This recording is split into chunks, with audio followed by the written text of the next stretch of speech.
தூத்துக்குடி மாவட்டத்தின் திமுக செயலாளராக இருந்த 78 வயதான பெரியசாமி உடல்நலக்குறைவு காரணமாக சென்னை தனியார் மருத்துவமனையில் சிகிச்சை பெற்று வந்தார். இந்நிலையில் வெள்ளிக்கிழமை காலை சிகிச்சை பலனின்றி பெரியசாமி உயிரிழந்தார். வரும் ஞாயிற்றுக்கிழமை அவரது சொந்த ஊரில் இறுதிச் சடங்குகள் செய்யப்பட உள்ளன. அவரது உடலுக்கு திமுக செயல் தலைவர் மு.க.ஸ்டாலின், திமுக தலைவர் கருணாநிதியின் துணைவியார் ராஜாத்தி அம்மாள் உள்ளிட்டோர் நேரில் அஞ்சலி செலுத்தினர். பின்னர் செய்தியாளர்களிடம் பேசிய மு.க.ஸ்டாலின், பெரியசாமியின் இழப்பு ஈடு செய்ய முடியாதது என்றார். தலைவர் கலைஞர் அவர்கள் அண்ணன் பெரியசாமி அவர்களை பற்றி சொல்லுகிற போதெல்லாம், பெரியசாமி என்னுடைய முரட்டு பக்தன், கலைஞருடைய முரட்டு பக்தன் என்று பல நேரங்களில் சொல்லி பெருமைப்படுத்தி இருக்கிறார்கள். ஆக அப்படிப்பட்ட கலைஞருடைய முரட்டு பக்தனாக விளங்கிய பெரியசாமி அவருடைய இழப்பு கழகத்திற்கு ஈடு செய்ய முடியாத நிலையில் ஏற்பட்டிருக்கிறது. பெரியசாமியின் உடலுக்கு அஞ்சலி செலுத்திய மதிமுக பொதுச் செயலாளர் வைகோ, தென் மாவட்ட திமுகவுக்கு மிகப்பெரிய தூணாக விளங்கியவர் பெரியசாமி என்றார். 26 ஆண்டுகள் உடனிருந்து பழகியது மட்டுமல்ல, நான் தொலைவிலே இருந்தே அந்த தம்பி, அவருடைய மகள் இப்பொழுது சட்டமன்ற உறுப்பினராக சகோதரி கீதாஜீவன் இருக்கிறார்கள். அந்த குடும்பத்தினர் நான் அந்த இல்லத்துக்கு செல்கிற போதெல்லாம் என்னை உபசரித்ததும் அன்பு காட்டியதும் நான் மறக்க முடியாது.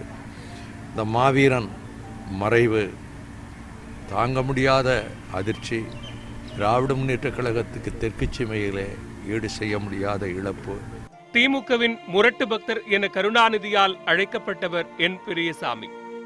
சொந்த ஊரான தட்டார்மடத்தில் திமுக வட்டச் செயலாளரான சகோதரர் முத்துக்குட்டியுடன் இணைந்து 9 வயதில் திமுக கொடிபிடித்த இவர் 36 வயதில் மிசா சட்டத்தில் கைது செய்யப்பட்டு பாளையங்கோட்டை சிறையில் அடைக்கப்பட்டார்.